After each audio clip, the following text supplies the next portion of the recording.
Assalamualaikum warahmatullahi wabarakatuh.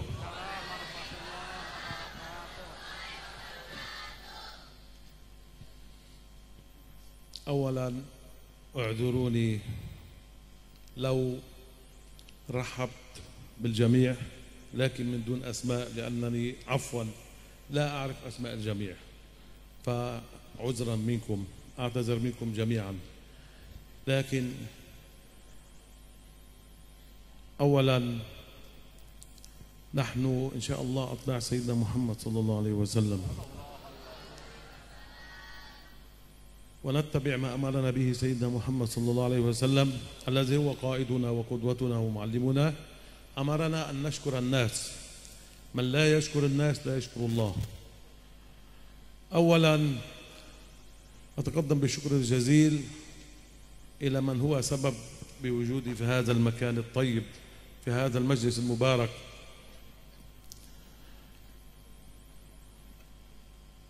لو قلت عنه أخ ممكن هذه الكلمة لا تفي ما في قلبي وفي إحساسي وفي شعوري. هو أكثر من أخ، وأكثر من صديق، وأكثر من مربي، وأكثر من أستاذ، وأكثر من مرشد. الله سبحانه وتعالى تفضل علي في هذا البلد الطيب أندونيسيا، الذي هو الآن بفضل المولى عز وجل وبفضل أدبكم وإخلاصكم وتواضعكم هو البلد الإسلامي الأول في العالم كله، سواء العالم العربي أو العالم الغربي. الله سبحانه وتعالى تفضل علي وتكرم علي أن جعل هذا الإنسان هو أخ لي، أخ لم تلده أمي، لكن هو أكثر من أخي، والحمد لله. وهذا شرف أضعه وساما على صدري. أمنا في الزينية قالت لي: من الآن أنت ولدي الأكبر وهو ولدي الأصغر. الحمد لله، هذا فضل رب العالمين، وهذا من فضل سلطان الأولياء علي سيدنا عبد القادر الجيلاني قدس الله سره، ومن فضل أخي علي كيي أنج عبد الله الصديق.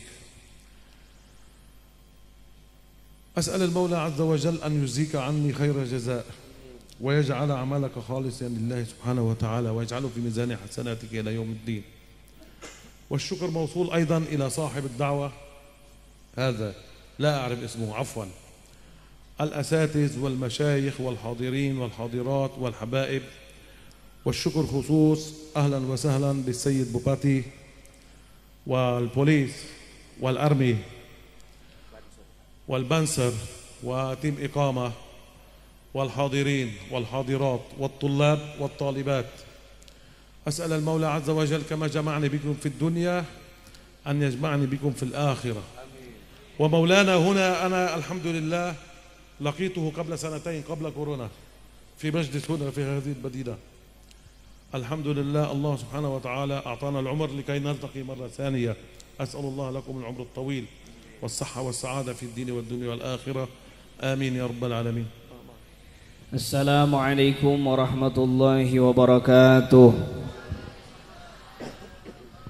Beliau Maulana Syekh barusan mengatakan, sebelumnya saya meminta maaf dan mohon dimaklum kalau tidak tersebutkan namanya satu persatu, karena saya tidak tahu namanya satu persatu.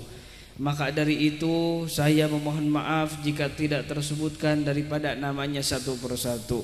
Yang jelas kita semua adalah umat baginda Nabi besar Maulana Muhammad sallallahu alaihi wasallam, yang mana Nabi Muhammad sallallahu alaihi wasallam itu tuan kita, panutan kita, pedoman kita yang harus kita ikuti pelajaran dan apa yang didatangkan olehnya. Baginda Nabi sallallahu alaihi wasallam bersabda, "Man la yashkurun nas la yashkurullah." Orang yang tidak bisa berterima kasih, orang yang tidak berterima kasih, tidak bersyukur kepada manusia, maka orang tersebut tidak bersyukur, tidak berterima kasih kepada Allah Subhanahu wa taala. Maka kita sebisa mungkin mengikuti apa yang diajarkan oleh Nabi besar Muhammad sallallahu alaihi wasallam. Dan saya bersyukur dan berterima kasih kepada orang yang menjadi sebab adanya saya di tempat ini, yang mana beliau saya katakan tidak bisa dikatakan oleh kata-kata. Lebih daripada saudara, lebih daripada teman. Tidak cukup kata saudara atau kata teman mewakili apa yang ada di hati saya. Lebih daripada saudara, lebih daripada teman, lebih daripada guru, lebih daripada mursyid, lebih daripada orang dekat, yaitu saudara saya tercinta, teman saya tercinta, murabbi ruh saya tercinta, yaitu yang dimaksud oleh Maulana Syekh adalah Pangarsa Kiai Haji Aang Abdullah Az-Siddiq dari pimpinan Pondok Pesantren Az-Zainiyah. Semoga Allah Subhanahu wa taala memberkahinya dengan keberkahan yang luar biasa. Kata Maulana Syekh, ketika saya ke Indonesia, Allah Subhanahu wa taala memberikan keunggulan kepada saya, memberikan keutamaan kepada saya dengan dipertemukan di negeri Indonesia ini, yang mana negeri Indonesia ini adalah negeri yang paling bagus Islamnya di seluruh dunia. Dan saya dipertemukan berkat fadl Allah, berkat daripada karunia Allah, berkat daripada kasih sayang Allah Subhanahu wa taala, dipertemukan dengan Kiai Haji Aang Abdullah Az-Siddiq, dan kita bersaudara. Dan benarlah apa yang dikatakan pepatah, banyak saudara yang walaupun tidak dilahirkan daripada ibu yang satu. Ketika saya di Sukabumi di Az-Zainiyah, berkata daripada ibunda tercinta Pangarsa Umi Az-Zainiyah, berkata Maulana Syekh adalah anak saya, anak yang paling besar, dan Kiai Haji Aang Abdullah Az-Siddiq adik daripada Maulana Syekh. Maka dari saat itu kita bersaudara dan akan selalu terikat sampai kapanpun. Saya sangat-sangat berterima kasih kepadanya. Semoga Allah Subhanahu wa taala membalas kebaikannya dengan sebaik-baik balasan, dan semoga amalnya dimasukkan kepada amal yang ikhlas karena Allah Subhanahu wa taala, menjadi celengan amalnya kelak untuk di akhirat. Amin ya Allah ya rabbal alamin. Begitupun saya berterima kasih kepada sahibul bait, sahibul dakwah, yang kata Maulana, mohon maaf tidak bisa menyebutkan namanya karena tidak tahu namanya. Juga beliau menyapa kepada seluruh tokoh, para kiai, para ajengan, para asatid, para ulama yang ada di tempat ini, para tokoh agama ataupun tokoh masyarakat hadir bersama kita semua. Bapak Bupati Kuningan, begitu bersama para tentara, para polisi, para banser, tim iqomah yang sangat luar biasa. Beliau berterima kasih kepada semuanya yang telah ada di tempat ini. Juga beliau menyapa kepada guru kita tercinta Pangarsa Al-Mukarram Kiai Haji Obay, guru kita tercinta. Maulana Syekh mengatakan saya bertemu dengannya kurang lebih sebelum corona 2 tahun yang lalu. Sekarang dipertemukan lagi, alhamdulillah. Semoga Allah taala memanjangkan umurnya. Dan menyapa kepada kita semua hadirin hadirat muslimin muslimat umat baginda Nabi besar Maulana Muhammad sallallahu alaihi wasallam. Beliau berdoa kepada Allah sebagaimana kita dikumpulkan di tempat ini, semoga kita dikumpulkan kelak di surganya Allah Subhanahu wa taala. Amin ya rabbal alamin. أيضا هناك سلام خصوص إلى حج ثدي سنبلان بلاس وإلى أبو حفص. أيوة.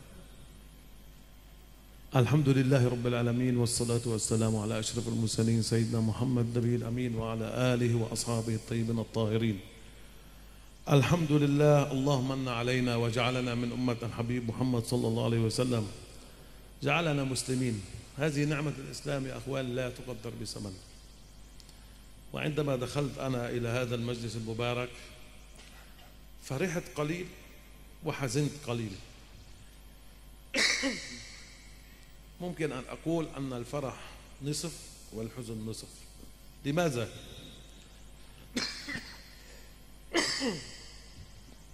ini dari rokok.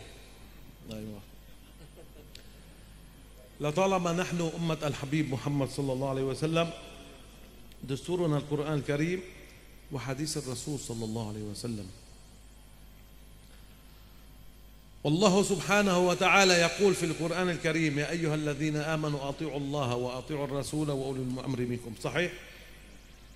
في القرآن الكريم هذا ليس ممكن حديث ضعيف أو مدسوس أو موضوع قرآن. يا أيها الذين آمنوا أطيعوا الله وأطيعوا الرسول وأولي الأمر منكم. وطبعا نبدأ برئيس الجمهورية إلى البوباتي إلى البوليس إلى الأرمي. قالوا لنا في هذا الوقت العصيب في زمن كورونا لازم واجب هذا باكي ماسكر. صحيح؟ أين ماسكر؟ ما في ماسكر. Kenapa enggak ada masker? Allahu a'lam. Ya ayyuhalladzina amanu athi'u Allah wa athi'ur rasula wa ulil amri minkum. Ta'at walil amri akhwan واجب شرعي لا منة لك به. عندما يقول الرئيس ضع مسكر نضع مسكر، رئيس المنطقة ضع مسكر، البوليس الأرمي، هذا لمصلحتنا. والواجب الأهم من المسكر يا أخوان الفاكسين. الآن في هذا الأيام الفاكسين واجب على كل مسلم ولمسلمة. لماذا؟ البعض يقول هذا الفاكسين هو للبزنس أو للتجارة. أنا معكم، لكن عندما أصاب أنا بداء كورونا هذا الداء أو المرض ليس مقتصرا فقط علي. هذا أنا أنقل العدوى إلى زوجتي وإلى أولادي وإلى مجتمعي، يعني أكون ضارا للمجتمع.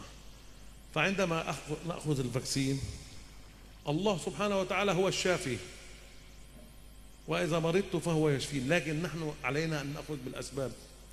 فهذا الفاكسين لازم كل إنسان منا الرجال والنساء لازم أن يأخذ الفاكسين أقله جرعتين. أنا غدا إن شاء الله بيسوك إن شاء الله بعد العصر بوستر أخذ الجرعة الثالثة إن شاء الله. فإذا نحن كأمة الحبيب محمد صلى الله عليه وسلم دستورنا القرآن وحديث الرسول صلى الله عليه وسلم يجب علينا أن نتبع ما جاء بالقرآن الكريم. بارك الله بكم وجزاكم الله عني كل خير. Setelah memanjatkan puji syukur kehadirat Allah Subhanahu wa taala, salawat salam kepada baginda Nabi besar Maulana Muhammad sallallahu alaihi wasallam, juga beliau mengatakan salam khusus saya sampaikan kepada Haji Sadi 19 katanya. Salam khusus untuknya. Alhamdulillah beliau bersyukur kepada Allah Subhanahu wa taala yang telah memberikan kepada kita nikmat Islam, menyembah kepada Allah Subhanahu wa taala dan telah dijadikan kita semua sebagai umat Islam. Ini merupakan nikmat yang sangat mahal yang tidak bisa terbayar walaupun dengan berapapun. Saya ketika masuk ke tempat ini saya merasakan setengah-setengah, setengah sedih, setengah bahagia. Setengah bahagia, setengah sedih. Kenapa saya merasakan setengah sedih dan setengah bahagia? Itu karena saya melihat keadaan situasi dan kondisi di tempat ini. Kita alhamdulillah oleh Allah Subhanahu wa taala diciptakan menjadi orang Islam, yang mana tuntunan kita cuma dua, satu Quranul Karim, dua hadis Nabi Muhammad sallallahu alaihi wasallam. Yang mana ini pedoman kita, ini tuntunan kita. Di dalam ayat Al-Quranul Karim Allah Subhanahu wa taala berfirman, ya ayyuhalladzina amanu ati'ullaha ati'ur rasul wa ulil amri minkum. Kita dipanggil oleh Allah Subhanahu wa taala, wahai orang-orang yang beriman, yang merasakan beriman kepadaku, percaya kepadaku, kata Allah, ati'ullaha wa ati'ur rasul, taatlah engkau kepada Allah, taatlah engkau kepada Rasulullah sallallahu alaihi wasallam, wa ulil amri minkum, dan taatlah engkau kepada pemimpin-pemimpin kalian. Dari mulai presiden sampai RT kita wajib taat selama tidak bertentangan dengan perintah Allah Subhanahu wa taala. Maka dari itu di zaman ini, zaman wabah, zaman corona, ketika kita diperintahkan oleh pemimpin-pemimpin kita, baik itu bupati, camat, polisi ataupun siapapun memerintahkan kita memakai masker, maka pakailah masker. Ketika saya datang di tempat ini, sebahagian ada yang memakai masker, sebahagian tidak ada yang memakai masker, betul? لكن النساء يضع مسكر أكثر لأنه يخاف من الموت. Tapi kata beliau, katanya perempuan banyak yang pakai masker, katanya takut mati kayaknya. دائما يخاف ممكن الزوج عندما تموت يتزوج بواحدة ثانية لا تقبل. Mungkin kata beliau ini perempuan takut mati karena terkhusus untuk yang sudah berumah tangga, kalau dia mati mungkin suaminya nikah lagi. Yang lebih terpenting dari itu, beliau menganjurkan kepada kita semua untuk mengambil vaksin. Kenapa? Kenapa untuk mengambil vaksin? Karena ini adalah kemaslahatan untuk kita. Karena ini kemanfaatan untuk kita. Misalnya kita terkena daripada wabah yang menimpa diri kita, bukan hanya diri kita yang terkena wabah, tapi ini wabah bisa menular kepada istri kita, keluarga kita, dan orang-orang di sekitar kita. Maka dari itu pemerintah menyuruh kepada kita untuk mengambil vaksin.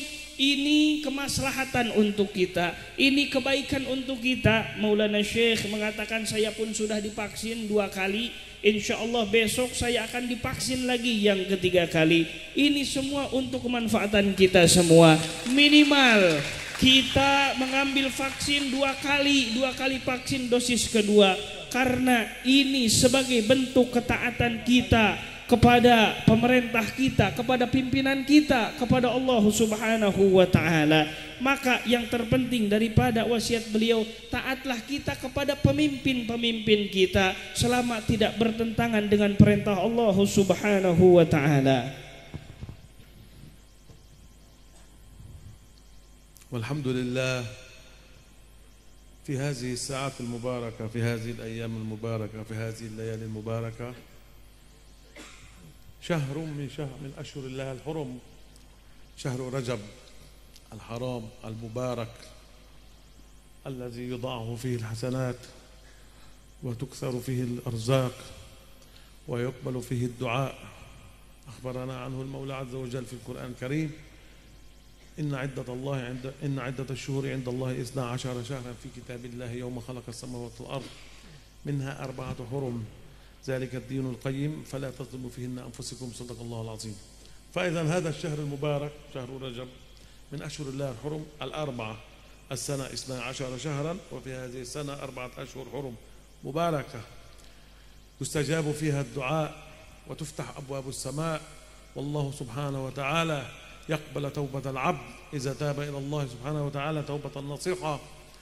والله سبحانه وتعالى أمرنا أن نبعد الظلم عن أنفسنا في هذه الأيام المباركة. كيف نبعد الظلم عن أنفسنا؟ هل يعقل أحد يظلم نفسه؟ طبعا كلا، لكن نبعد الظلم عن أنفسنا أن نكثر من الطاعات ومن الصلوات ومن الاستغفار ومن ذكر المولى عز وجل وقراءة القرآن الكريم والصلاة والزكاة والصدقات وبر الوالدين والإحسان إلى الزوجة والإحسان إلى الأولاد والإحسان إلى الجيران وإيفاء الناس حقوقها والتقرب من الله سبحانه وتعالى، ونبتعد عن المعاصي، لأن سيدنا محمد صلى الله عليه وسلم أيضا أخبرنا عن هذا الشهر المبارك، أسماه شهر رجب الأصب. سأله الصحابة رضوان الله عليهم: ماذا يعني شهر رجب الأصب؟ قال سيدنا محمد صلى الله عليه وسلم: لأنه يصب فيه الرزق صبا، من أراد أن يكثر رزقه فليتضرع إلى المولى عز وجل، فليتقرب من الله سبحانه وتعالى في هذه الأيام المباركة، فليكثر من الصدقات في هذه الليالي المباركة، فليكثر من الزكاة، فليكثر من كفالة اليتيم، فيكثر من مساعدة الطلاب، المدارس والمعاهد والمجالس والعلماء ورجال الدين والأساتذة، لأن الله سبحانه وتعالى وعدنا على لسان رسول الله صلى الله عليه وسلم: سيصب عليكم الرزق صبا. الله سبحانه وتعالى سوف يبارك في أرزاقكم وفي أعماركم وفي زوجاتكم وفي ذرياتكم وفي قلوبكم وفي علمكم وفي دينكم، ويرفع درجاتكم يوم القيامة. ومعلوم لدينا جميعا أن في هذا الشهر المبارك الله سبحانه وتعالى تفضل وتكرم على سيدنا محمد صلى الله عليه وسلم برحلة الإسراء والمعراج. سبحان الذي أسرى بعبده ليلا من المسجد الحرام إلى المسجد الأقصى الذي باركنا حوله لنريه من آياتنا إنه هو السميع البصير صدق الله العظيم. يجب علينا أن لا تمر علينا هذه الرحلة مرور الكرام. ليس فقط نجتمع في هذا المكان، طبعا إحياء سنة رسول الله صلى الله عليه وسلم أو الاحتفال بالإسراء والمعراج له فضل عظيم وأجر كبير عند المولى عز وجل في الدنيا وفي الآخرة، لكن الأهم من ذلك يجب علينا أن نأخذ العبر ونأخذ الدروس من رحلة الإسراء والمعراج. ما هو سبب رحلة الإسراء والمعراج؟ لماذا الله سبحانه وتعالى من وتكرم على سيدنا محمد صلى الله عليه وسلم الذي هو خير خلق الله أجمعين بالإسراء والمعراج؟ هناك سبب. عندما حدثت قصة الإسراء والمعراج يا أخوان، حصل لسيدنا محمد صلى الله عليه وسلم ألم شديد وعذاب كبير. أولا توفيت زوجته خديجة الكبرى التي هي احتضنته وتزوجته وعمل في تجارتها وأطعمته وأوته. وبعد قليل توفي عمه أبو طالب الذي كان يدرأ أو يحميه من أذى كفار قريش، وطرده كفار قريش من بيته ومنعوا عنه الطعام والشراب ومنعوا عنه صلة الرحم وشتموه وقال له أنت كذاب وأنت ساحر. تألم سيدنا محمد صلى الله عليه وسلم إلى أن سمي ذلك العام عام الحزن. حزنت السماء والأرض على حال سيدنا محمد صلى الله عليه وسلم. فإذا سيدنا محمد صلى الله عليه وسلم تعب وتألم وضرب وشتم وأهين وطرد من بيته لكي يوصل لنا هذه الرسالة، لكي يوصل لنا هذا الدين الحنيف الذي نحن بسببه مسلمين، والذي نحن بسببه إن شاء الله سوف ندخل الجنة بإذن المولى عز وجل بشفاعة سيدنا محمد صلى الله عليه وسلم. فقرر سيدنا محمد صلى الله عليه وسلم أن يذهب إلى الطائف، عسى أن يجد هناك من ينصره أو يصدقه أو يتبعه، والطائف بعيد عن مكة. برأيكم كيف سيدنا محمد صلى الله عليه وسلم ذهب إلى الطائف؟ هل في الألفر أو في باتيك أو جارودة أو فورتيونر أو مرسيدس؟ لا، ذهب مشيا على الأقدام من مكة إلى المدينة. هذه العبر التي يجب علينا أن نستلخصها من رحلة الإسراء والمعراج. صبر سيدنا محمد صلى الله عليه وسلم، إصرار سيدنا محمد صلى الله عليه وسلم، دفع حياته في سبيل هذه الدعوة وذهب إلى الطائف. فما وجد في الطائف؟ كانوا أشد لؤما وكفرا من كفار قريش. ضربوه وشتموه وآذوه وأمروا غلمانهم أن يضربوه حتى سالت الدماء من قدمه الشريفة عليه الصلاة والسلام. يا أخوان، حياة سيدنا محمد صلى الله عليه وسلم كلها عبر ومدرسة لنا. علمنا الأخلاق والصبر والتسامح وطيب الخلق وحسن الخلق والأدب مع الآخرين. فبعد أن ضربوه أهل الطائف جلس يستظل تحت ظل شجرة مثل هذه، حر. فجاءه سيدنا جبريل عليه السلام قال له يا أخي يا محمد، لو أمرتني لأطبق عليهم الأخشدين الآن. هذا جبل هنا وجبل هنا وهذا الطائف في الوسط، فقط أمرني يا محمد، أمر ملك الجبال أن يدكهم دكة فلا يبقى منهم أحد. ماذا كان جواب سيدنا محمد صلى الله عليه وسلم؟ هل قال نعم يلا يا جبريل امسحهم اقتلهم دمرهم؟ لا، العفو عند المقدرة، الأخلاق، التواضع، الأدب، وإنك لعلى خلق عظيم.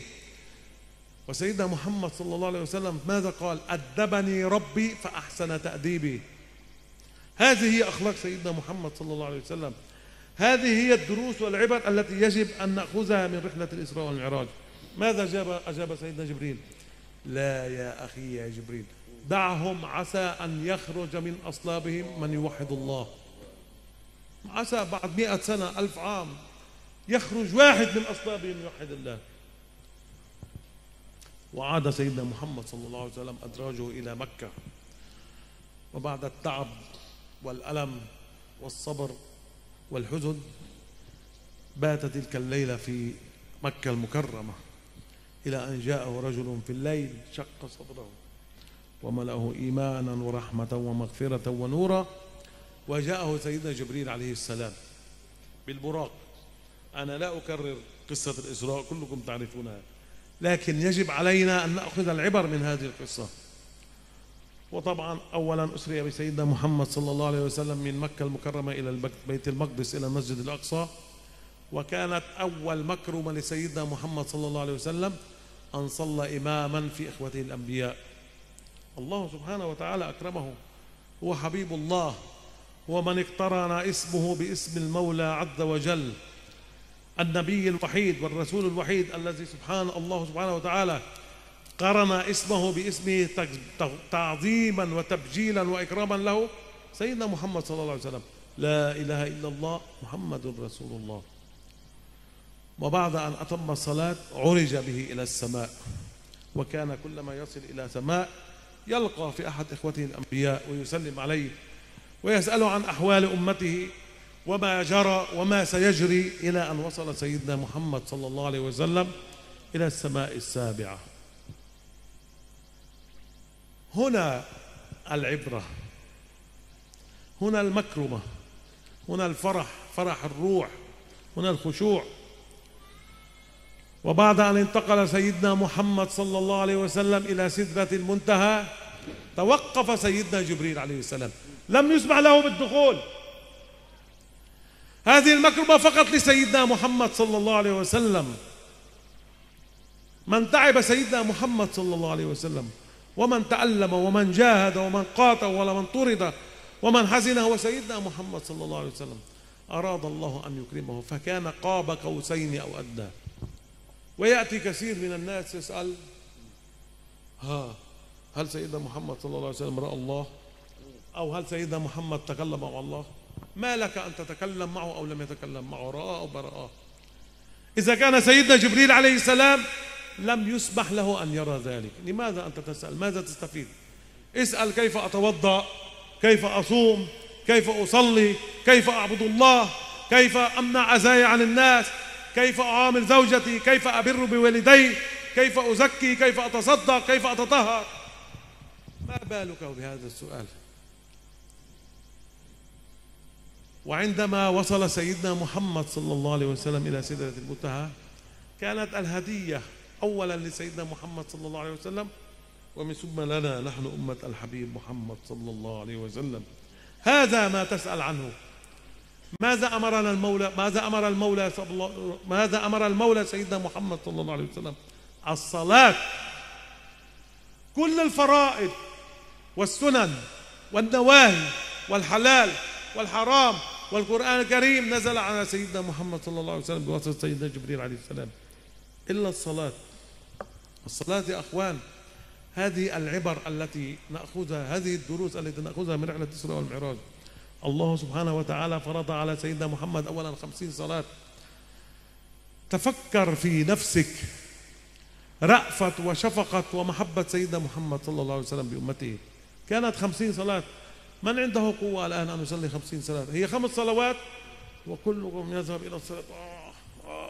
أنا بعدين أصلي. هذه العبرة. فلنحافظ على هذه الصلاة، فلنعتبر من هذه الصلاة التي كانت أمر مباشر من الله سبحانه وتعالى إلى سيدنا محمد صلى الله عليه وسلم لأهميتها في مجتمعنا الإسلامي. عندما تصلي أنت تعترف وتقر بعبوديتك للمولى عز وجل وتسلم أمرك لله سبحانه وتعالى. وعندما تقف بين يدي المولى عز وجل تقول الله أكبر، فتعرج روحك وقلبك وإحساسك وبدنك إلى المولى عز وجل كما عرج بسيدنا محمد صلى الله عليه وسلم. هكذا اسأل. إن الصلاة كانت على المؤمنين كتابا موقوتا. الصلاة تنهى عن الفحشاء والمنكر. أول ما يحاسب عنه المرء يوم القيامة الصلاة. إن صلحت صلاته صلح عمله، وإن فسدت صلاته فسد عمله.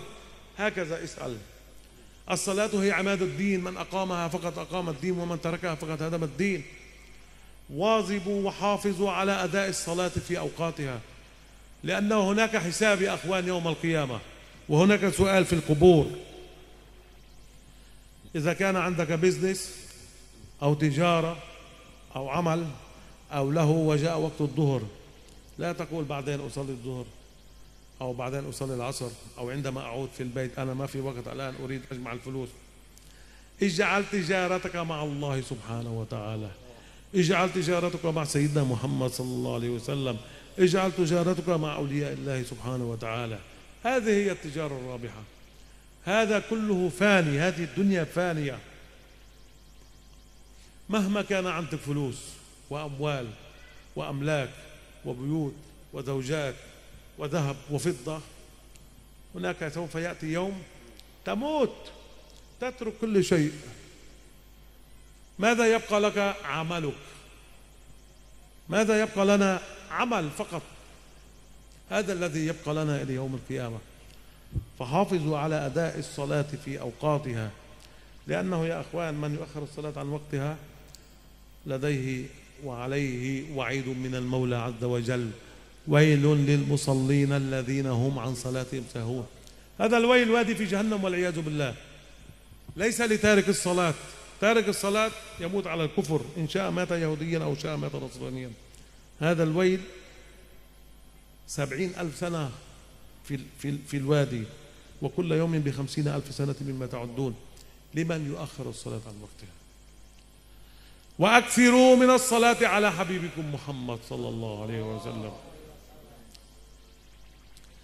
لأنها زيادة في أرزاقكم وطول في أعماركم وإجابة لدعائكم وعلو لدرجاتكم يوم القيامة، حيث قال لنا: من صلى علي في كل يوم 10 مرات وجبت له شفاعتي يوم القيامة، ومن صلى علي في كل يوم 100 مرة قضى الله له بها 100 حاجة، 30 في الدنيا و70 في الآخرة. ومن صلى علي في كل يوم 1000 مرة لم يخرج من الدنيا إلا وقد تبوأ مقعده في الجنة، أي لم يخرج من الدنيا إلا وقد بشره المولى عز وجل في الجنة.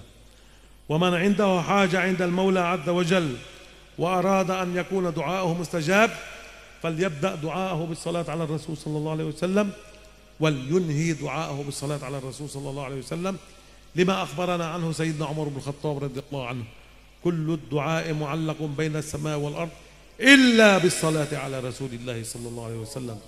أسأل المولى عز وجل أن يجعلني وإياكم ممن يستمعون القول فيتبعون أحسنه، آمين يا رب العالمين. طبعا أنتم لم تفهموا شيء، صحيح؟ اسألهم.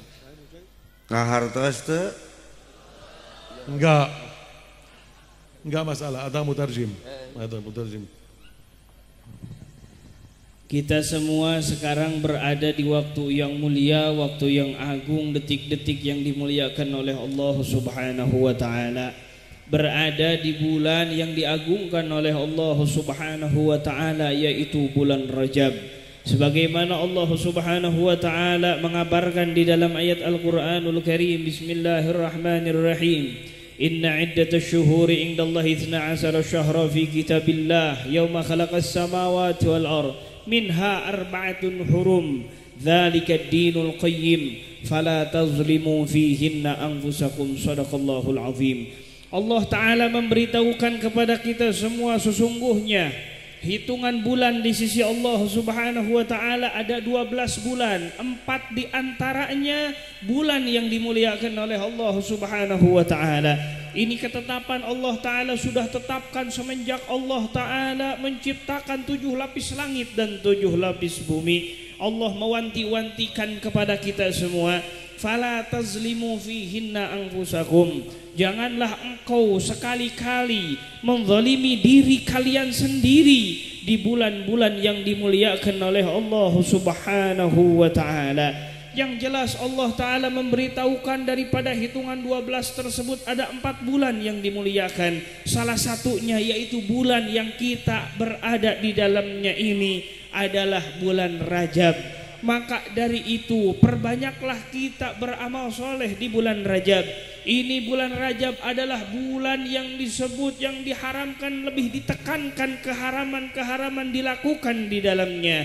Bulan Rajab adalah bulan di mana Allah Ta'ala membukakan pintu langit, mengijabah segala permintaan bagi hamba-hambanya yang meminta kepada Allah Subhanahu wa ta'ala.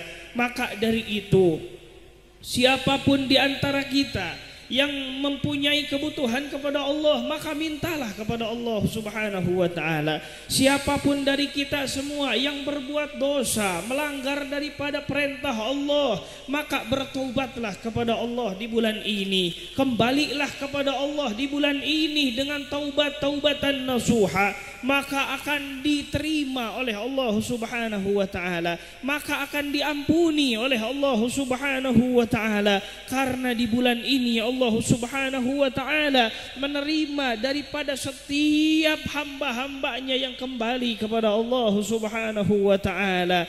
Pergunakanlah waktu-waktu yang mulia ini dengan kita memperbanyak amal soleh, memperbanyak daripada kita beramal soleh, memperbanyak daripada kita melakukan segala yang diperintahkan oleh baginda Nabi besar Maulana Muhammad Sallallahu alaihi wasallam. Perbanyaklah istighfar, perbanyaklah bertaubat pada Allah, perbanyaklah membaca Quran, perbanyaklah berpuasa, perbanyaklah salat, perbanyaklah salawat, perbanyaklah kita bersedekah, berbuat baik kepada guru kita, kepada orang tua kita, kepada anak kita, kepada keluarga kita, kepada tetangga kita, kepada lingkungan kita, kepada guru-guru yang mengajar di pesantren-pesantren kita, kepada kiai-kiai yang berada di sekitar kita, kepada orang-orang yang memiliki kedudukan kekasih Allah Subhanahu wa ta'ala.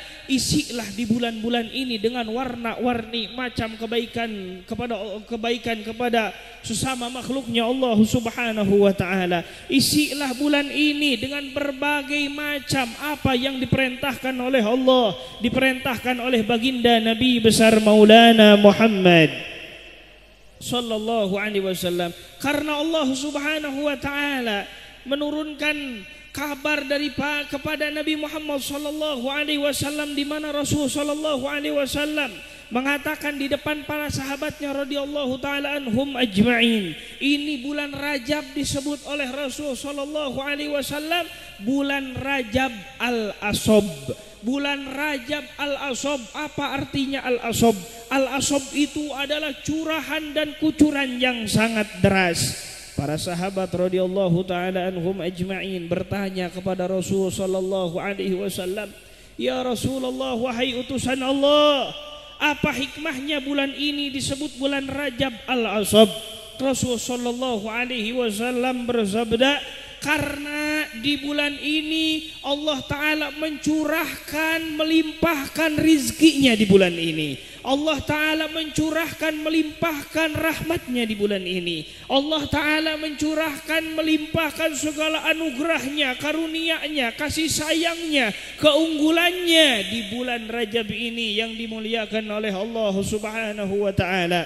Maka dari itu, siapapun dari kita yang ingin diluaskan rizkinya oleh Allah Subhanahu wa ta'ala, maka pintalah kucuran dan curahan di bulan ini kepada Allah Subhanahu wa ta'ala. Karena Nabi yang bersabda, di bulan ini Allah Ta'ala mencurahkan rizkinya. Maka siapapun yang ingin mendapatkan daripada kucuran rizki dari Allah, mendekatlah kepada Allah, bertadaruklah kepada Allah, kembalilah kepada Allah Subhanahu wa ta'ala, sehingga kita akan diberikan dan mencapai karunia Allah Subhanahu wa ta'ala. Apa yang Allah Ta'ala wasiatkan kepada kita di dalam ayat tersebut, fala tazlimu fihinna anfusakum. Janganlah engkau sekali-kali menzalimi diri kalian sendiri di bulan-bulan yang dimuliakan oleh Allah Subhanahu wa ta'ala.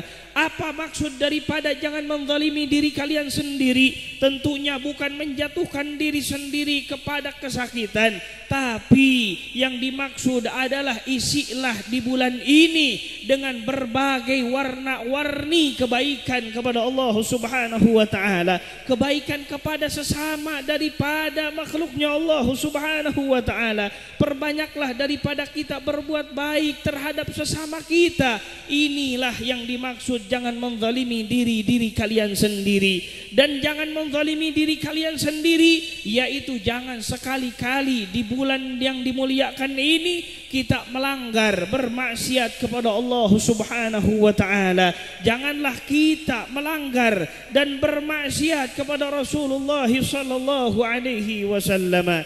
Dan di bulan Rajab yang dimuliakan ini terjadi satu kejadian, satu tragedi yang kita semua tahu, yaitu terjadi Isra wal Mi'raj kepada baginda Nabi besar Maulana Muhammad sallallahu alaihi wasallam, sebagaimana Allah Subhanahu wa taala memberitahukan di dalam ayat Al-Qur'anul Karim. Apa kata Allah Ta'ala? Bismillahirrahmanirrahim. Subhanalladzi asra bi'abdihi laylan minal masjidil haram ilal masjidil aqsa alladzi barakna hawlahu linuriyahu min ayatina innahu huwas sami'ul basir. Maha suci zat Allah Subhanahu wa ta'ala yang telah memperjalankan hambanya di sebahagian malam daripada Masjidil Haram menuju Masjidil Aqsa, yaitu kejadian Isra Mi'raj tersebut. Kita berkumpul di tempat ini untuk memperingati, mengagungkan Isra Mi'raj baginda Nabi besar Muhammad sallallahu alaihi wasallam. Tentunya ini kegiatan adalah kegiatan yang mengundang keberkahan daripada Allah Subhanahu wa taala. Ini kegiatan adalah kegiatan yang pahalanya luar biasa daripada Allah Subhanahu wa taala. Tapi ada yang terpenting daripada itu semua, yaitu wajib untuk kita semua mengambil ibrah, mengambil pelajaran apa yang terjadi di dalam kisah Isra wal Mi'raj kepada baginda Nabi besar Maulana Muhammad sallallahu alaihi wasallam, di mana Allah Subhanahu wa taala menjadikan sebab terjadinya Isra wal Mi'raj Nabi sallallahu alaihi wasallam. Sebelumnya itu Nabi sallallahu alaihi wasallam merasakan kepedihan yang sangat luar biasa, merasakan kesedihan yang sangat dalam, merasakan kepayahan yang tak terhingga, sehingga di tahun itu Allah Subhanahu wa taala menakdirkan wafatnya istri tercinta daripada Rasulullah sallallahu alaihi wasallam, Sayyidati Khadijah al-Kubra, istri Rasul sallallahu alaihi wasallam, sandaran Rasul sallallahu alaihi wasallam, yang memperjuangkan perjuangan Rasul sallallahu alaihi wasallam, yang berjuang bersama-sama Rasul sallallahu alaihi wasallam, wafat di tahun itu.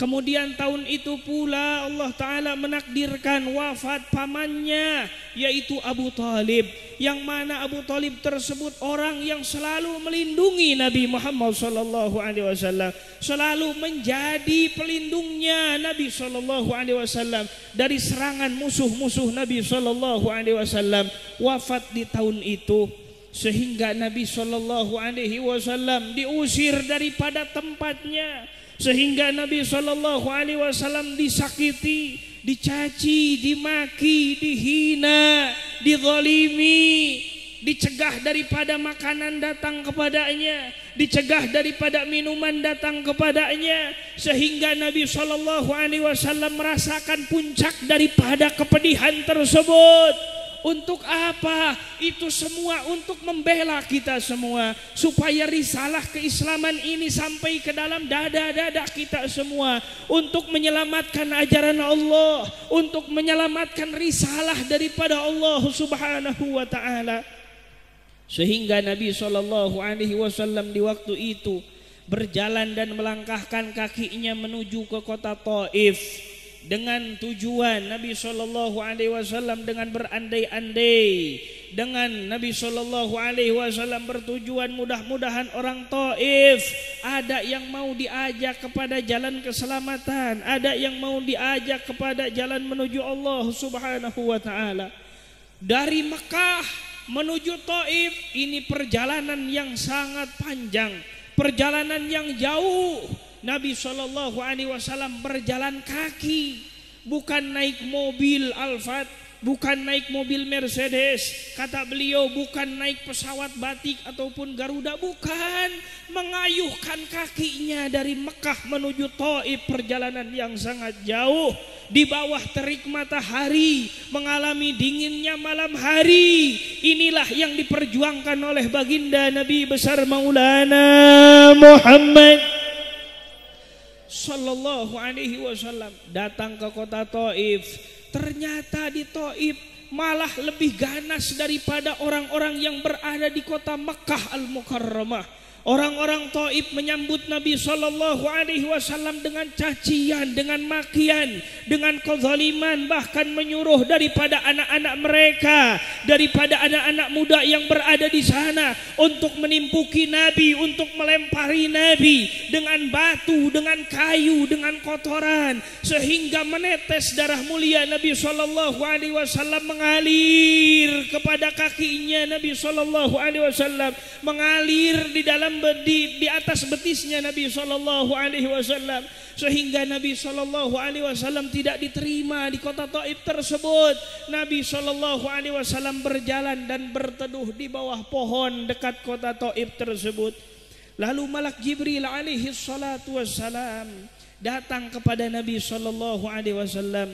Wahai saudaraku, wahai Muhammad, perintahkan kepadaku untuk menimpakan dua gunung yang menghimpit kota Taif, maka aku akan timpahkan, ratakan orang Taif tersebut. Lihatlah apa respon Nabi sallallahu alaihi wasallam. Nabi sallallahu alaihi wasallam mengajarkan apa kepada kita semua? Malaikat Jibril menawarkan untuk memusnahkan orang Taif semuanya. Tapi apa jawaban Nabi? Da'hum ya Jibril, biarkan wahai Jibril, asa, mudah-mudahan, bukan suatu keyakinan, mudah-mudahan wahai Jibril, kelak orang-orang Taif daripada putra keturunannya ada yang menyembah Allah subhanahu wa ta'ala. Mudah-mudahan, nggak tahu itu setelah 100 tahun, setelah 1000 tahun, tidak tahu. Tapi Nabi berandai-andai orang Taif suatu saat ada yang menyembah kepada Allah subhanahu wa ta'ala. Inilah kasih sayang baginda Nabi besar Maulana Muhammad sallallahu alaihi wasallam, membalas daripada kezaliman dengan kasih sayang, membalas daripada kepedihan dengan kasih sayang. Sehingga Nabi sallallahu alaihi wasallam disebutkan di dalam ayat Al-Qur'anul Karim, wa innaka la'ala khuluqin azim, dan sungguh di dalam diri Rasul sallallahu alaihi wasallam terdapat akhlak yang sangat mulia. Nabi sallallahu alaihi wasallam merasa gembira sehingga menyebutkan di dalam hadisnya, addabani rabbi fa ahsana ta'dibi. Addabani telah memberikan pelajaran adab, akhlak kepadaku siapa Allah subhanahu wa ta'ala. Dan inilah sebaik-baiknya adab, inilah sebaik-baiknya akhlak, adab dan akhlak yang diajarkan oleh baginda Nabi besar Maulana Muhammad sallallahu alaihi wasallam. Nabi mengajarkan kepada kita sabar, Nabi mengajarkan kepada kita kasih sayang, Nabi mencontohkan kepada kita untuk bertawakal, menyerahkan semuanya kepada Allah subhanahu wa ta'ala. Sehingga Nabi pun sallallahu alaihi wasallam berangkat kembali ke kota Mekah, dan di suatu malam datanglah dua malaikat membedah daripada dada Nabi sallallahu alaihi wasallam, kemudian mengeluarkan daripada hatinya dan dibersihkan lagi kepada jenjang yang lebih bersih, kepada jenjang yang lebih suci. Diisilah daripadanya hilim, ilim, mahabbah, dan seluruh sifat daripada sifat-sifat yang terpuji. Ditutup kembali dan terjadilah di sana perjalanan Isra wal Mi'raj baginda Nabi besar Muhammad sallallahu alaihi wasallam. Kata beliau Maulana Syekh, saya tidak akan mengatakan kisah perjalanan Isra wal Mi'raj. Mungkin banyak yang tahu, banyak yang sudah tahu daripada kita semua. Tapi saya menekankan untuk mengambil pelajaran daripada apa yang dicontohkan oleh baginda Nabi besar Muhammad sallallahu alaihi wasallam. Sampailah di kota, daripada di kota Palestina, Al-Masjidil Aqsa, dengan kendaraan buruk daripada Masjidil Haram menuju Masjidil Aqsa. Dan di Masjidil Aqsa Nabi sallallahu alaihi wasallam dimuliakan, diagungkan oleh Allah subhanahu wa ta'ala, menjadi imam daripada seluruh para nabi dan para rasul-rasulnya Allah subhanahu wa ta'ala. Inilah daripada bentuk kasih sayang Allah memuliakan Nabi Muhammad SAW. Dari Masjidil Aqsa terjadilah perjalanan yang dinamakan Mi'raj. Naiknya Nabi SAW ke langit pertama, langit kedua, sampai tembus ke langit ketujuh. Dari langit pertama sampai langit ketujuh, Nabi SAW dipertemukan dengan saudara-saudaranya, para nabi dan para rasul-rasulnya Allah Subhanahu wa Ta'ala. Dan di sana pula Nabi diperlihatkan kejadian-kejadian yang telah lalu dan kejadian-kejadian yang akan mendatang, sehingga sampailah Nabi SAW dengan dibarengi malaikat Jibril alaihi salatu wassalam di satu tempat yang namanya Sidratul Muntaha. Ketika setelah sampai Nabi SAW di Sidratul Muntaha, Nabi terus diperjalankan oleh Allah ke satu tempat yang dikhususkan oleh Allah Subhanahu wa Ta'ala. Dan malak Jibril alaihi salatu wassalam tidak diperkenankan masuk ke tempat tersebut. Malak Jibril alaihi salatu wassalam dihentikan oleh Allah, tidak bisa masuk ke tempat yang dikhususkan untuk Nabi kita, baginda Nabi besar Maulana Muhammad sallallahu alaihi wasallam. Banyak pertanyaan kepada saya, kata Maulana Syekh. Orang-orang yang bertanya, ya Syekh, apakah Nabi SAW ketika bertemu dengan Allah melihat zat Allah dengan mata kepalanya Nabi? Apakah Nabi SAW ngobrol secara langsung dengan zat Allah? Beliau mengatakan, apa urusannya dengan kita? Nabi melihat langsung dengan mata kepalanya atau tidak? Nabi ngobrol langsung dengan zat Allah apa tidak? Apa urusannya dengan kita semua? Jikalau malaikat Jibril alaihi salatu wassalam, rajanya malaikat makhluk yang mulia, tidak diperizinkan masuk ke dalam tempat yang dimana Rasul ada di tempat itu, lalu apa kita? Lalu di mana kedudukan kita? Memperuncing pertanyaan-pertanyaan yang seperti itu. Tanyalah pertanyaan yang bermanfaat untuk kita. Tanyalah pertanyaan yang berfaidah untuk kita. Tanyalah tentang wudu, tanyalah tentang sholat, tanyalah tentang zakat, tanyalah tentang puasa, tanyalah tentang kewajiban, tanyalah apa yang diharamkan oleh Allah, tanyalah apa hadiah daripada Allah, tanyalah apa yang diwajibkan oleh Allah kepada Nabi kita semua, baginda Nabi besar Maulana Muhammad sallallahu alaihi wasallam, yang mana Allah Ta'ala menghadiahkan pertama kepada Nabi dan umumnya kepada umat Nabi sallallahu alaihi wasallam dengan satu hadiah salat. Inilah yang harus kita tanyakan tentang salat, tentang pentingnya salat, tentang kewajiban salat. Tanyakanlah oleh kita semua, di mana Allah Ta'ala ketika menurunkan kefarduan, menurunkan syariat, menurunkan sunnah, menurunkan hadis, yang mana hadis kudusi, menurunkan hukum, semuanya melalui wasilah malaikat Jibril alaihi salatu wassalam. Tapi ketika Allah Ta'ala menurunkan perintah salat, Nabi SAW langsung diundang oleh Allah dan diperintahkan langsung kepada baginda Nabi besar Maulana Muhammad sallallahu alaihi wasallam. Kita sebagai umatnya ketika kita salat melafadzkan takbir Allahu Akbar, menyerahkan segala jiwa, raga, hati kita kepada Allah Subhanahu wa Ta'ala. Ketika Nabi SAW mi'raj kepada Allah, maka mi'raj kita adalah salat kita. Maka mi'raj kita adalah menghadap kita ketika salat kepada Allah Subhanahu wa Ta'ala. Siapa orang yang ingin selalu ada hubungan dirinya dengan Allah, maka jagalah salatnya. Di mana salat disebutkan oleh Allah Subhanahu wa Ta'ala, inna salata kanat alal mu'minina kitaban mauquta. Sesungguhnya salat terhadap orang-orang mukmin telah ditetapkan waktunya oleh Allah Subhanahu wa Ta'ala. Pertama kali yang akan ditanya yaumal qiyamah kepada hamba-hambanya adalah tentang salatnya. Di mana salatnya bagus, maka seluruh amalnya bagus. Di mana salatnya jelek, maka seluruh amalnya rusak. Salat ini disebutkan oleh Nabi adalah tihangnya agama. Orang yang melaksanakan salat hakikatnya menghidupkan agama. Orang yang meninggalkan sholat hakikatnya memporak-porandakan agamanya baginda Nabi besar Maulana Muhammad Sallallahu alaihi wasallam. Maka indahkanlah sholat, laksanakanlah sholat di dalam waktunya. Janganlah sekali-kali kita melalaikan sholat. Janganlah sekali-kali kita mengakhirkan daripada waktu sholat.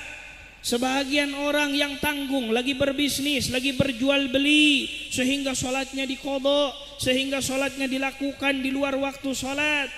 Berbisnislah dengan Allah, berdaganglah dengan Allah, berdaganglah dengan Rasulullah Sallallahu Alaihi Wasallam. Ini yang banyak daripada keuntungannya untuk kita di dunia dan di akhirat. Setelah kita mati, kita akan menghadap Allah Subhanahu wa Ta'ala.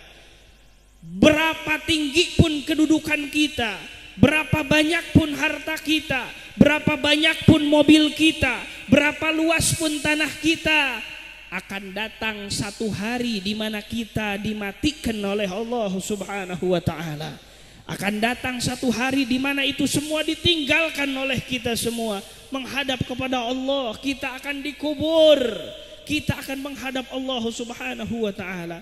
Jagalah sholat ini, akan dipertanggungjawabkan di sana. Ada ancaman Allah, di mana Allah Ta'ala berfirman di dalam ayat Al-Quranul Karim, wailul lil musallin alladzina hum an salatihim sahun. Wail, satu jurang di neraka jahanam yang mana dalamnya 70.000 tahun perjalanan. Satu hari berbanding 1000 tahun di dunia. Untuk siapa ini wail? Untuk orang-orang yang sholat tapi melalaikan sholatnya, dalam artian melakukan sholat di luar daripada waktu sholat tersebut. Dan perbanyaklah kita membaca sholawat salam kepada baginda Nabi besar Maulana Muhammad Sallallahu Alaihi Wasallam. Ketika kita bersolawat, maka di sana ada keuntungan untuk kita, ada kebaikan untuk kita, ada kemanfaatan untuk kita, keberkahan yang banyak di dunia dan ketinggian derajat di akhirat. Sebagaimana yang disabdakan oleh baginda Nabi besar Muhammad Sallallahu Alaihi Wasallam, man shalla alayya fi kulli yawmin 10 marrat wajabat lahu syafaati yaumal qiyamah. Siapa orang yang membaca salawat kepadaku, maka wajib akan orang tersebut mendapatkan syafaatku, pertolongan Nabi sallallahu alaihi wasallam yaumal qiyamah. Wa man shalla alayya fi kulli yawmin 100 marrah, dan siapa orang yang bersalawat kepadaku 100 kali di setiap harinya, qadallahu biha mi'atu hajah. Allah Ta'ala akan mengabulkan 100 keinginannya. Salasuna fi dunya wa sab'una fil akhirah. 30 diberikan di dunia dan 70 diberikan di akhirat. Wa man shalla alayya fi kulli yawmin 1000 marrah, dan siapa orang yang bersolawat kepadaku, kata Nabi, 1000 kali di setiap harinya, lam yakhruj minad dunya illa wa qad tabawwa'a maq'adahu fil jannah.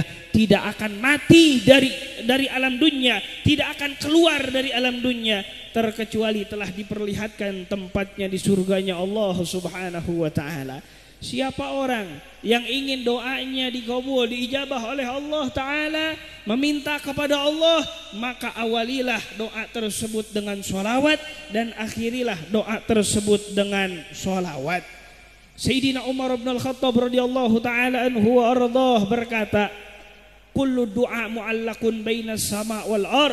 Seluruh doa itu tersangkut antara langit dan bumi, sehingga doa tersebut dibarengi dengan sholawat, sehingga doa tersebut akan dikabul oleh Allah Subhanahu wa Ta'ala. Semoga kita semua termasuk golongan yang dikabulkan oleh Allah Subhanahu wa Ta'ala, termasuk golongan yang mendengarkan nasihat dan mengikuti nasihat baik tersebut. Amin ya Allah ya Rabbal Alamin. Alhamdulillahi Rabbil Alamin, wassalatu wassalamu ala ashrafil mursalin Sayyidina Muhammad Nabi الأمين وعلى آله وأصحابه الطيبين الطاهرين.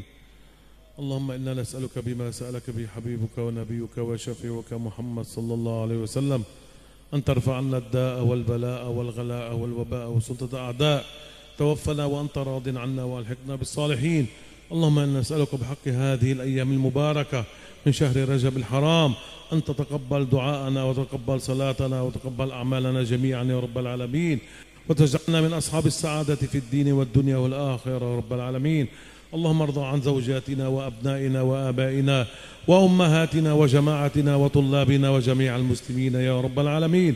اللهم لا تدع لنا ذنبا إلا غفرته، ولا عيبا إلا سترته، ولا هما إلا فرجته، ولا دينا إلا قضيته، ولا مريضا إلا شفيته، ولا حاجة من حوائج الدنيا والآخرة إلا يسرتها وأعطيتها بفضلك وكرمك يا أكرم الأكرمين. اللهم اجعل قبرنا روضة من رياض الجنة، ولا تجعله حفرة من حفر النار. اللهم أنطق ألسنتنا عند السؤال. اللهم أظلنا بظلك يوم لا ظل إلا ظلك. يا حي يا قيوم برحمتك نستغيث، لا تكلنا إلى أنفسنا طرفة عين أو أقل من ذلك، وأصلح شأننا كله يا أكرم الأكرمين. يا رجاء السائلين، يا أمان الخائفين، يا مجيب دعوة المضطرين. اللهم أنت قلت وقولك الحق، ادعوني أستجب لكم.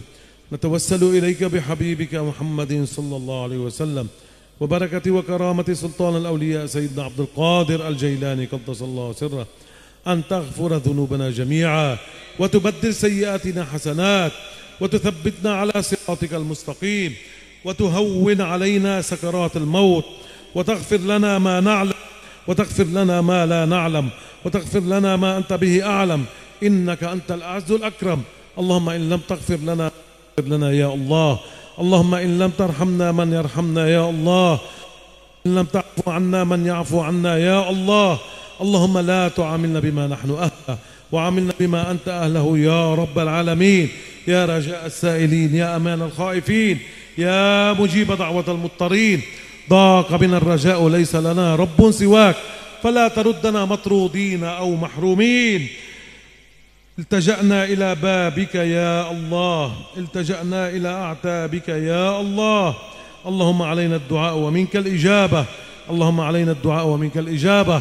اللهم أعز الإسلام والمسلمين، وخذ الكفرة والمشركين أخذ عزيز مقتدر، فإنهم لا يعززونك يا الله.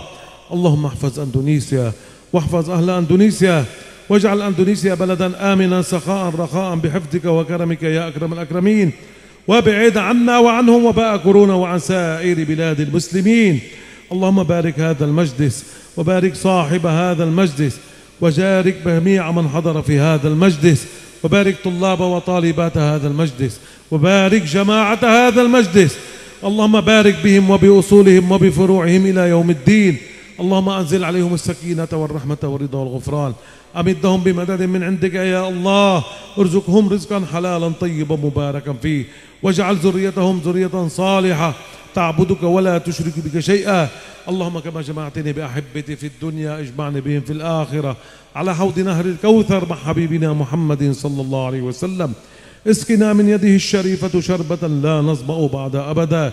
اللهم أرسل ثواب ما قرأنا ونور ما تلونا هدية واصلة إلى روح سيدنا محمد صلى الله عليه وسلم، من جناب الشريف إلى الأنبياء والمرسلين صحابة رسول الله أجمعين، جدنا الباز عبد القادر الجيلاني قدس الله سره، وإلى والدينا ووالديكم، مشايخنا ومشايخكم، من علمنا من علمكم، من له حق علينا إلى يوم الدين، أمواتنا أمواتكم، جميع أموات المسلمين كافة عامة، على أن يجعل الله آخر كلامنا أشهد أن لا إله إلا الله، وأشهد أن محمدا رسول الله صلى الله تعالى عليه وسلم حقا وصدقا، على نية القبول والإجابة. الفاتحة.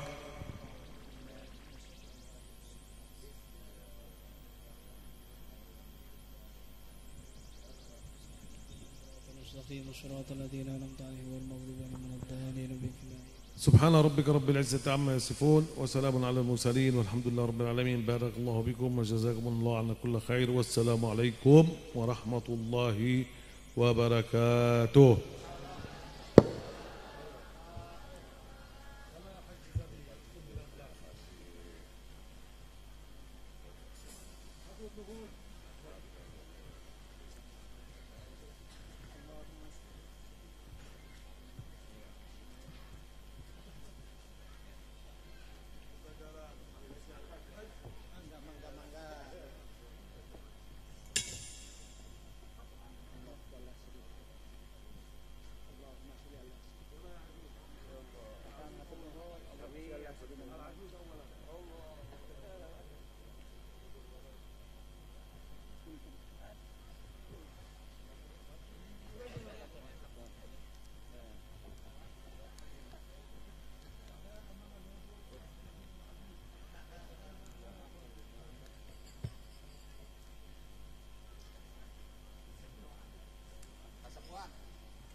Terima kasih kami haturkan kepada beliau yang terhormat Fadilatul Syekh Ahmad Ruhi Aduhailibi Ajilani dan Kiai Haji Aang Abdullah Zain, segenap para kiai yang hadir. Rangkaian acara telah kita lalui dan berakhirlah sudah acara pada kesempatan malam ini, yakni Isra Mi'raj, peringatan Isra Mi'raj bersama kawan Sukses Jaya. Acara yang terakhir penutup, namun sebelum acara kami tutup, kami atas nama pemandu acara mohon maaf yang sebesar-besarnya, kurang dan lebihnya mohon maaf. Syukron wa dumtum fil khairi wal barakati wan najah. Yahdi may yasha ila siratal mustaqim wallahul muwaffiq ila aqwamit thoriq. Wassalamualaikum warahmatullahi wabarakatuh.